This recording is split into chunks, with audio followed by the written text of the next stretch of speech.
ယုံကြည်မှုလွန်ကဲနေတော့ဝါရဇုပြည်သူစစ်တပ်ဖွဲ့ဟာစစ်ကော်မရှင်တပ်ရဲ့ဝေစာသားပြည်သူ KIA ကိုနောက်ဆက်တိုက်ခိုက်တဲ့ရှိနေပါတယ်။တမဟာနစ်တရင်14နေမြေ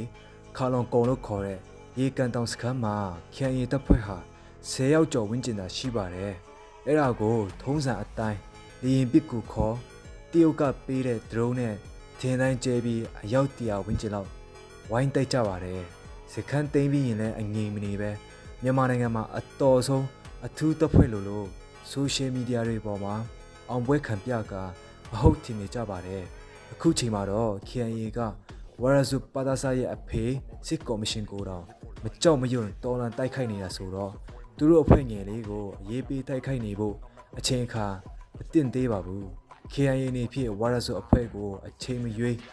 ဖိမ့်တုံဖြစ်သွားအောင်ပြန်လည်လက်တုံ့ပြန်တိုက်ခိုက်နိုင်စွမ်းရှိပြီးသားဖြစ်ပါတယ်။